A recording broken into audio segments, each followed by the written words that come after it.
hello ma'am ma'am की video से अखोगी quarter की रूम तोर ओइना जंगलागे मैम मैम अखोइना क्वार्टर लेबसे चाही अहुम लेबा फंगबसु जावी चाही अनि देगी चाही अमा खतंग लेबा फंगबसु जावेबको अदा जाबो सो अखोइना लेजरिबा रूम सिगा को अखोइना नोमगी लाइ खोइरमगा जुमगी जहा थबक जहा चलुरे चंगा चलुरसु खोलरसु जुमने चंगाइनी को अदुदुना अखोइना जुमने ना खलगा लेबनिना फंगिसे क्वार्टर दा फंगिसे अखोगी मोगी सरकारी फर्नीचर खरा खक्तनेबको सरकारी फर्नीचर सिंधु अखोइना करम हाइना सेम सारागा मतौ मालहल्लगा लेगेना हाइबदो अदुगी वीडियो दोइना मयामदा असुम उच्चनिंगे अदो क्वार्टर से बुदिनी क्वार्टर से सिल्लगा लाइनेबको अदो ममांगददी आइना एगी यूट्यूब से चैनल लैतबनिना क्वार्टर की वीडियो से लौजदि लौदेबको अदुना फोटोदि जुम लैबादा ngasi सोइना लौरे मेमोरी मो ओइना थमौनबगी आइदना अदुना वीडियो ओइना कैप्चर तौजरे अदो मयामदा आई करम हाइना सेम सारागा डेकोरेशन तौरगा थमदो आइना सुम मयामदा शेयर तौजनिंगा मयामदा वीडियो से कैप्चर तौरे मयाम अदो ngasi की वीडियो से आसी सोइना जेंगमिना से मयाम मयाम खंगन बिरो मयाम वीडियो से होमिना से जेंगमिना से मयाम अदो मयाम की रूम तोर से सुमाइना एंट्रेंस से सुमाइना ने को मखादगी सिरी तौना काखलगा लेफ्ट साइड तना तो मी की क्वार्टर नि अदुगा राइट साइड तने बगी क्वार्टर से सिरी की राइट साइड ता अदो सुमाइना मनारे खरा सु अखोई पर्पल कलर की मनारे से एलोवेरा पांबी उम सिगा सु थारे सिदा अदुगा सिगा मापले अखोइना मापले ने बने को मिटेरोंदा दु सु सिगा फजना साले याम फजना अदुगा अखोई थोंग से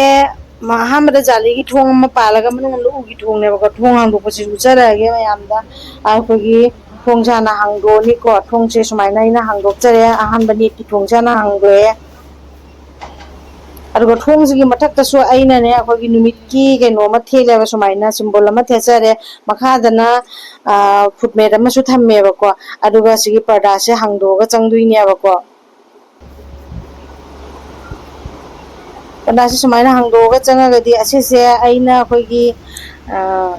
लिविंग रूम ओइना सेमेबको लिविंग रूम से सुमाइना सेमे अद रूम सिगी अकोइबे सेमता वीडियो सिगा जेंगहनजरगे मयामदा असिगे लेरिबा फर्नीचर सिंग उगी फर्नीचर सिंग सितनी सरकार न पीरिबा अतैदि अखोइगी साना जहा अहेन लेजबा अहेन सेमजनजबदुदी इसागी नेबको अदो आइदि अहेन बदि अलैबम जाउद्रे खाली असिगा अखोइगी पचे हामननबगी आइना ट्रंक बॉक्स तो तिनगी बॉक्स तो अदु सिंगदोइना सेमजलगा थाजबा ngaktaनेबको अदुसु मयामदा उचरके मयाम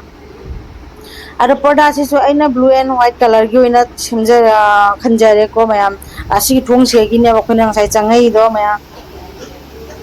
wall sing ji loina khoi ni sana color to jeraga changjari nga dane bako wall ka chana jamna molam me bako pencil na section khosan bagi ado aina si khoi na room je changa ko tamna nauna color to jeraga changja bane bako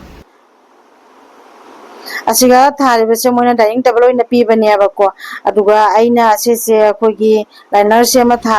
jalle aduga se napkin paper ne tissue paper thamme asiga flower pot ama soina thamme flower pot se artificial flower pot ne bako asina अखोगी original ने बस थारिबे लई से मना रही ने बा आदे मना मानी प्लांट मना ने बको सिदा आइना सुम इसिंग दा तोरगा थारगा थमने बा फ्लावर का से जाम चौ चौ हो थमदे रम पिक्ता पिक्ता अदुगा असिगा ना मूर्ति मचा मचा औ मुगे थमे मा खै हाइना द्रने फत्तबसु तागनु फत्तबसु nganगनु खै फत्तबसु जेंगनु आइबगी लेदना बुराना देखो बुराना सोचो बुराना सुनो अदु दुनिया बको अदुगा सिगा खै डेकोरेटिव के पम चम चाखा थमे मानी प्लांट सिदि ओरिजिनल ने सिंग दा जुम थाबने बको अदुगा सुमाइना तोरगा की रूम ममांगी लिविंग रूम से सुमाइना सेमे अदु असि बॉक्स नि बॉक्स सेना करमाइना कुपिना दु जेंगा सि मयाम ट्रांग बॉक्स ने बको जुंगी पचे हापचन न बयाना असमाइना सि बॉक्स ने बको असिगे बॉक्स से आइना सुमाइना बॉक्स से सुम थंबदि फजति हाइदना ने को असिगा फी से आइना तुसल लगा सुमाइना कवर कुपसल असिगे मथक मु सुमाइना कवर मम थादारे अरुगा आइना सुमाइना क्वेश्चन सिंग से हापचन लगा थमाबनिना मीना जेंबरसु खंगद्रे अदुनि मयाम सिसे सुमाइना तबगा आइना थम्मे असि बॉक्स ने बसे को से बॉक्स ने बको असि बॉक्स मैना सुमाइना फीसे थादारे फीसे ना तुसल लगा हपचल लेबको रु मदतम असि येलो कलर की फीसे म हपचल लगा सुमाइना बॉक्स से कुछोन मचा मचा सम उम फैना सुमाइना डेकोरेशन से तोरगा थम्मेबको अदुगा असि की तुलसी सु जेमु असि की तुलसी सरकारी तुल ने से कुबोन को हुपा लेबको अदो इना फजति एना सुमाइना फीसे लेयबको आइगोन एक्स्ट्रा फी खरा लेबा अदु फीदुना इना सुम तुसन बनेबको अदुगा से रुमाल से माना लेरको मतम ददि यामना इना कानादबदा सिसिंगे लेरियेना खनबनेबको अदमा असे जाम थबक कानारे असे सेमा थम्मगा सुमाइना फुलदानी सेमा थम्मा तुलसीजेना तुलसीजोइना यूज तौरे से थम्मेसे से सुमाइना लेरेना को सिसे अरो सिगा डाइरेक्ट फम्बदि नुंगाइते दना इन सिमुइना तुसनजरेबको तुसनजर कुसोनसे मु सुमाइना तौरगा थम्मगा मया मी लागा फम्बा खोनबगे हाइना सिसिंजे थम्मबनेबको सुमाइना तौरगा मी लागा फम्नबगे हाइदना इन सुमाइना सिलगा थम्मब सेमबनेबा मया अदुनि मयामसे मथक्ता मोइना से सिमुंगो वाल हैंगिंग अमा जानसले अदुगा से बुद्ध सिमुंगसिगा सुमाइना लेरेगनाको सुमाइना तौरा से कार्पेट थाद्रे उलांग थानाय कार्पेट थादरिम थारागा सेंटर टेबल सेम थारागा सेम अदुगा मयाम सिदम चला सिसिगा चिउंसे मयाम असिदि आइना दुम मचु मतंग आइतरा से सिंपल कलर से मलौरे मे आइदा सिसि करि हाइना बखंगदि सिसे काउथोखरे आइदि असिसि म थारे अदुगा सुमाइना दुम नेपकिन पेपर के कासे हापगा थम्मेबको अदुगा सुमाइना पिक्चर सिंसे खरा थम्मे अदुगा असिसु सरकारी चेयर नेबको असि सरकारी चेयर सिंसे आइना सुमाइना सुम पर्दा मनबा के कांग तो सलगा सुमाइना असिसे सुम सुमाइना सिंसे असिसु लोइना सरकारी चेयर नेबको आइना दुम समजलबने सम फीजना कुपसलगा चलगा मागी कुसोनगा से आइना सुमाइना सुम तुरगा हापसलबनेबको आइदो राइसिगी चंगकपनेबको से रूम से एंट्री जंगनजरके से अना से अना लोनबनेब से असीदी अना लोनजबनेबको अदुगा सुमाइना लेयनी खाके सुमाइना अना जाम चानारेबको असीदी आई हाना लोनजगिबनेबको अदो चाही 9 फारबने सिगी फ्लावर पोट से अना लोनना थंगिबसे अदो जम पर्दासे का जानो मैचिंग होबेबाने आई अदुका खल्लगा लेरकोनते जाम चानारुबा हाइतारे अदुनि सिगा अना खोटोपदा लाइसि खुरमगा थोपसे गणेश खुरमगा थोपसे अना पामजदना न गणेश हेक उबदा नुसीबा अदुदना अना गणेश से मूर्ति से लेरगा से थेचलेबको असिदनो आइना खिड़कीसिगी मथक्ता गमुजोंसे बुद्धगी पिक्चर से मुंग थेचले माना इंगना चिकना फम्बसे उबदनेको अदुगा सिगाना इचानुपागागी फोटो खरासु लेरे चाउंबदा नंबनेबको अदुगा पेस्टोमता कोरबे फोटोमसु थेचले सगोल तरह की पिक्चर से मुझे खेलेबे से फाइन थेलगा थम्मे अदुगा सिगाना की फैमिली पिक्चर मा खरा मसिया फोटो खरसु जामदोकदब ले अदुदि जामदोक्त्रे असिसिदे आंगा पिंगेगी फोटो खरा म लेये सिगा माना जानुपाना नर्सरी तम्मिंगेगी नेबसे सुमाइना तौरा फोटो खरा मसु आइना से थेचनजरे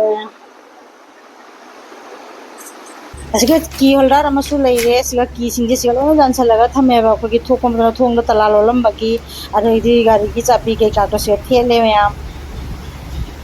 अदो मैम असोमदा चत्रिंगेदको असोमदा शुरू मतै लेरियबको अदो असोमदा चत्रिंगेदा हौजी अतोपा असोमदा हानमदा चंगमगिसिको असिगे पर्दासिगे मरुमदा थोंग अमा लेयबको पर्दासे हाइदोक्चरगे अदुगा थोंगजे हांगदोगा आई जेंहनजरगे करिनो लेरिसे आइसे थोंग सुमाइना हांगदोए थोंग हांगदोगा जेंगसे सुमाइना सिगे जाली कांगे सेफकी दमकता से जाली से पालेबको अदो सुमाइना से जाली से पालगा आइना से थोंग से लेपतेना आइना सुमाइना थौरी वाला किसला थम्बनेबा से सुमाइना किसलगा थौरी से थम्बनेबको अदो जोंसे सेगी बेलकोनी गार्डन मचा से जेंहनजगे तो पोट मचा मचा से गाइना लेइसे सुमाइना थारिनेबको ले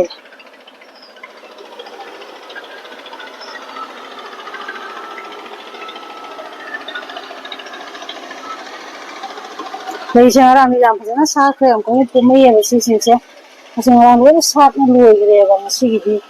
मानो जामना सातरे अदो पोमदि पोमै सिले अइना इसिंग हेरमबगिसु दु इसिंग खरा तारे सिदा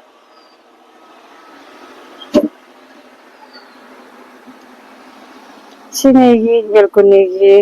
फ्लावर गार्डन मचा से सिदा लेरे जामची अदुगा सिगा तुलसे माइना से थम्मेबको सिगा फम्मगा अखोइना चागनो फारोका चा थागा से मपानगी सुमाइना व्यू से जेंबसे हमना नुंगायबसे से रोड से गाड़ी चेलेबा दुदना खरा आइना वीडियो लबो मतंदा जामना नोय साउंड नोयदा दुननेबा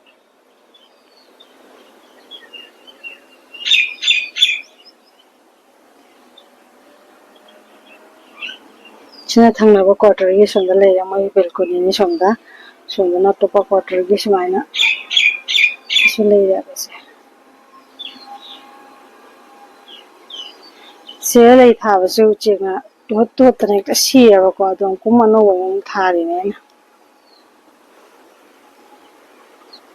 ꯁꯤꯅꯤ ꯃꯌꯥꯝ ꯑꯩꯒꯤ ꯕꯦꯜꯀꯣꯅꯤ ꯒꯥꯔꯗꯦꯟꯁꯦ ꯃꯌꯥꯝ ꯄꯤꯛꯇꯛꯅꯅꯤ ꯌꯥꯝꯅ ꯍꯦꯟꯗꯣꯛ ꯊꯣꯏꯗꯣꯛꯄꯕꯨꯗꯤ ꯅꯠꯇꯦꯕ ꯌꯥꯝꯅ ꯍꯦꯟꯖꯟꯅꯁꯨ ꯊꯥꯗꯦ ꯑꯗꯣ ꯃꯌꯥꯝ ꯑꯩꯈꯣꯏꯅ ꯉꯁꯥꯏ ꯆꯪꯉꯛꯏꯗꯣ ꯑꯥꯗꯒꯤ ꯊꯣꯡꯁꯤꯒꯅꯦꯕꯀꯣ ꯁꯤ ꯂꯩꯔꯦ ꯍꯧꯖꯤꯛ ꯑꯇꯣꯞꯄ ꯔꯨꯝꯗ ꯑꯃꯨꯛ ꯆꯪꯉꯁꯤ ꯃꯌꯥꯝ ꯑꯗꯣ ꯁꯤꯗꯒꯤ ꯍꯧꯖꯤꯛ ꯁꯣꯝꯗ ꯆꯪꯉꯒꯅꯦꯀꯣ ꯔꯥꯏꯠ ꯁꯥꯏꯗꯠꯇꯅꯦꯕ ꯔꯨꯝ ꯑꯃꯒ ꯑꯃꯨꯛ ꯂꯩꯌꯦꯕꯀꯣ ꯑꯗꯨꯒꯤ ꯔꯨꯝꯗꯨꯅꯤꯁꯦ ꯁꯤꯗ ꯂꯩꯔꯦꯀꯣ ꯑꯩꯅ ꯆꯔꯄꯥꯏꯅꯦꯕꯀꯣ ꯆꯔꯄꯥꯏꯁꯦ ꯑꯩꯅ ꯄꯥꯂꯣꯡꯒꯤ ꯃꯑꯣꯡꯗ ꯁꯦꯝꯖꯤꯜꯂꯒ ꯊꯝꯕꯅꯦꯕꯀꯣ ꯁꯦꯝꯖꯤꯜꯂꯒ ꯑꯗꯨꯝ ꯊꯝꯖꯔꯦ ꯑꯗꯨꯒ ꯁꯤꯒ ꯎꯔꯤꯕ ꯂꯨꯀꯤꯡ ꯒ꯭ꯂꯥꯁꯁꯦ ꯃꯅꯦ ꯗ꯭ꯔꯦꯁꯤꯡ ꯇꯦꯕꯜꯒ ꯗ꯭ꯔꯣꯌꯔꯒꯁꯦ ꯁꯤꯁꯨ ꯁꯔꯀꯥꯔꯒꯤꯅꯦꯕꯀꯣ ꯑꯗꯨꯒ ꯁꯤꯒ ꯁꯥꯏꯗꯠꯇ ꯍꯥꯏꯐꯦꯠꯇ ꯎꯔꯤꯁꯦ ꯑꯩꯈꯣꯏꯒꯤ ꯋꯥꯜꯒꯤ ꯃꯦꯠꯅꯦꯕꯀꯣ ꯑꯗꯨꯒ ꯁꯣꯝꯗ ꯐꯣꯇꯣꯁꯨ ꯈꯔ ꯌꯥꯎꯔꯤꯕ ꯁꯤꯒ ꯑꯗꯨꯒ ꯁꯤꯒ ꯃꯟꯗꯤꯔꯁꯦ ꯀꯨꯅꯥꯗ ꯌꯨꯝꯒꯤ ꯀꯨꯅꯥꯗ ꯊꯝꯕꯅ ꯈꯤꯇꯪ ꯅꯨꯡꯉꯥꯏꯌꯦꯅ ꯀꯨꯅꯥꯗ ꯊꯝꯃꯤꯁꯦ ꯃꯑꯣꯡ ꯆꯥꯗꯗꯅ ꯁꯤ ꯀꯨꯅꯥꯁꯤꯒ ꯑꯣꯏꯅ ꯊꯝꯃꯦ ꯑꯩꯅ ꯁꯤꯒ ꯄꯨꯖꯥ ꯇꯧꯖꯔꯤꯁꯦ ꯑꯩꯈꯣꯏ ꯃꯍꯥꯗꯦꯕꯒ ꯄꯥꯔꯕꯇꯤꯒ ꯁꯔꯁꯇꯤꯒ ꯂꯛꯈꯤꯃꯤꯒꯒꯤ ꯐꯣꯇꯣꯅꯦꯕꯀꯣ ꯁꯤꯒ ꯑꯩꯅ ꯄꯨꯖꯥ ꯇꯧꯖꯔꯤꯁꯦ ꯁꯤꯒ ꯃꯈꯥꯗ ꯇꯦꯕꯜꯒꯨꯝꯕꯁꯤꯅ ꯑꯩꯈꯣꯏ ꯏꯁꯥꯒꯤꯅꯦꯕꯀꯣ ꯁꯤꯒ ꯑꯗꯨꯝ ꯅꯣꯡ ꯐꯥꯗꯣꯛ ꯍꯩꯔꯨꯛ ꯀꯩꯔꯨꯛ ꯀꯠꯄꯗꯣ ꯑꯗꯨ ꯑꯣꯏꯅꯦꯕ ꯑꯁꯨꯃꯥꯏꯅ ꯇꯧꯅ ꯁꯤꯒꯤ ꯔꯨꯝꯁꯦ ꯑꯃ ꯁꯨꯃꯥꯏꯅ ꯑꯣꯏꯔꯦꯀꯣ ꯑꯗꯨꯒ ꯁꯤꯒꯅ ꯁꯣꯝꯗ ꯈꯤꯔꯀꯤꯁꯨ ꯂꯩꯔꯦ ꯑꯗꯨꯒ ꯁꯤꯒꯤ ꯑꯜꯃꯥꯔꯤꯁꯤꯒꯅ ꯃꯥꯒꯤ ꯄꯣꯠꯆꯩ ꯍꯥꯞꯄꯦꯕꯀꯣ ꯏꯆꯥ ꯅꯨꯄꯥꯅꯁꯦ ꯃꯥꯏ ꯍ꯭ꯋꯥꯏꯠ ꯕꯣꯔꯗꯁꯦ ꯋꯦꯜꯀꯝ ꯍꯥꯏꯅ ꯌꯦꯛꯁꯜꯂꯒ ꯊꯅꯝꯃꯦ ꯇꯤꯚꯤꯁꯤꯅ ꯁꯤꯒ ꯄꯥꯜꯂꯦ ꯑꯗꯨꯒ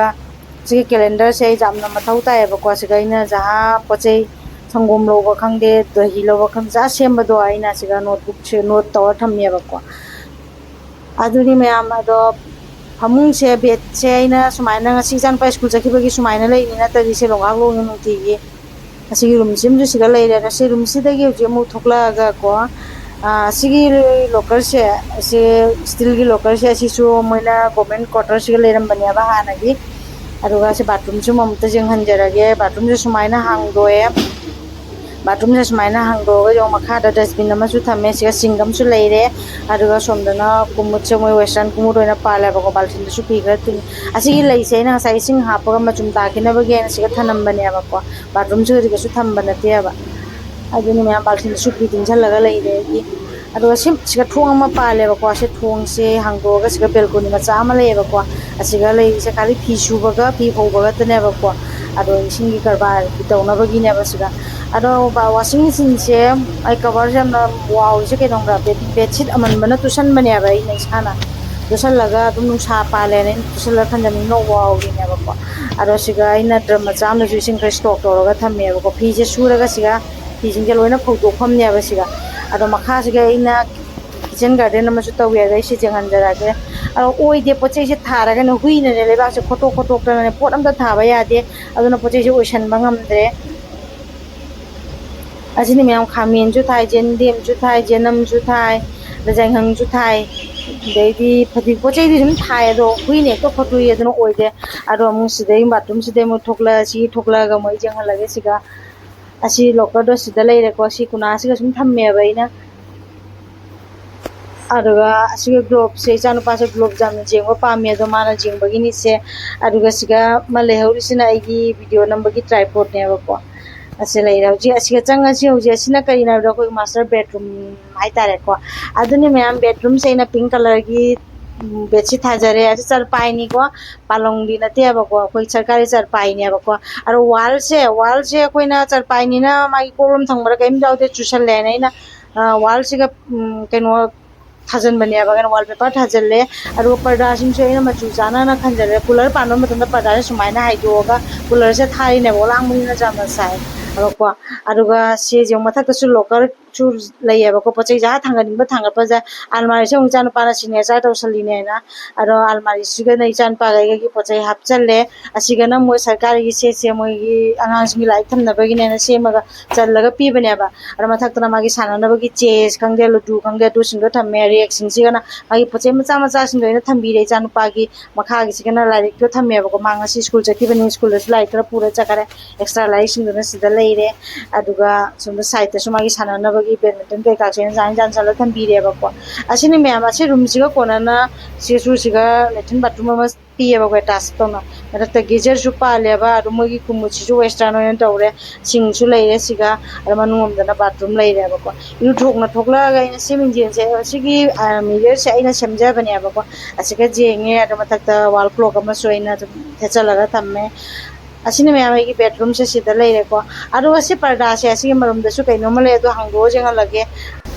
parda se na sumaina hangdo e ado thong leire ko thong ji mo hangdo ga ji asi ma pan ji ga ne diktat to go bel khudi ma chama leire ko kaina ri se cooler pa le ba si cooler gi hawa gi chit chi ne ba si kapsal li se asi tem balsin ma cha se ne lei tha ba gi ne ba ko lei do kangare ado sigagi en fiesa mo je khajal laga tham si se gi kitchen garden se nga na uye ba ko jum to raga mu je hala ke jong se bindi chu thare aro tapsi ga thai sina ina janam ne ba thai se haina su thai anam bi su thai hauso bi su thai pudina thai huina khogai bi sina karim to oi bangam de aro room se changa hauji changa ga ong mu jong se sida mo aigi kitchen room jaga me hanjarage me am changa si ko khogi chakhum ja kitchen room da changa si kitchen room da chang ba se si yong sa si ga ina chak thong se aina kitchen gi ja thong tha ko phung video lo je se aina si kitchen si dene ba ado se ma rakta moina se se mana lokal ma chang pi re ko asi gi thong se ga tang problem moya ba ko aduna ai ma si gi dum hapchal le aya man tam ro tho ga thamme go tara di kok ta ga pal de na ne ado ga si ga ina sum सजाइनिंग सिगा लई मचम जाम heavy सजाइ दुदि न चद्रे से दुम जम जम समाइन लई खरा मना खरा दुम थेसा लगम तमे दैन सिगा तवा के कासिन सिगा जान से फ्राई पैन के का सिगा खरा जान से लगा थमे से अरे मैम सरकारी क्वार्टर ने तो इन सुम मतो मानबगी ने ना थम बदने को आदो सिगा लई रे asi ina dum decoration gi ne ko chakmi na jam na lei ke ka pre ma sajai ba ya ta bani na asi gum ba si di ne se u gi ma pa ne ko do u do mai na ta ba jam kashmir phang u gi ma pa ne ko asi si gum ba si di chakmi da lum chan to ko to ko se nuwa ya ba do ne smai na se thamme se fruit khara ma se thamme asi ka rek se mai na thamme ba ko rek se ko gi glass ko sa se thal la tham ba jam manam nam ba ne ba asi go ya di ma chum se kon khai da ma chum ta halaga ina se thambane ba ko ai thammaga susman khalaga thamaga year pass oi ban ne ya ma nam de ba ko adu na san thama de se ma thau ta ba ina dum hawa chungai khara thamme chini samna sangom jo thamme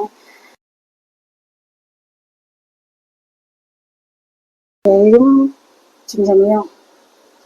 sumana nga school le la ko kasi se jum uye ko mana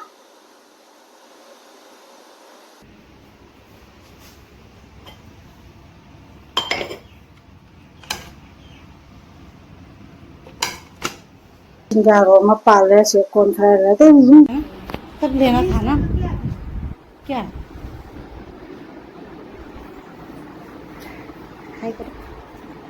हाय हम लड्डू खा रहे हैं हाय मैं juice P रही हूँ देखो मेरा दीदी और दीदी राजस्थान लड्डू है पेड़े के स्टाइल में बनाया है ये राजस्थान है ना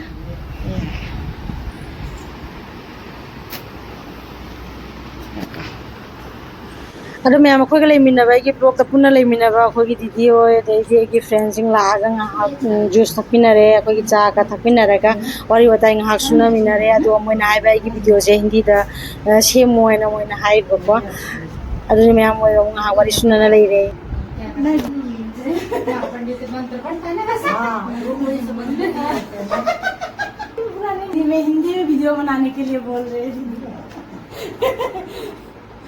है ना तुम खा जाइए आप लेके जाओ दीदी तीन लेके जाओ हाँ मैं तो उल्टा नहीं लेके जाऊंगी कौन है ना आगे लूंगी दीदी ने जो बनाया है वो सब दे दिया होगा वही बोले बिस्कुट लाके बिस्कुट ना बिस्कुट नहीं वाला ना बिस्कुट नहीं खाता वो एक बज गया बाय तो बोलो बाय बाय मैं जा रही हूँ 1 बज गया हाँ ठीक है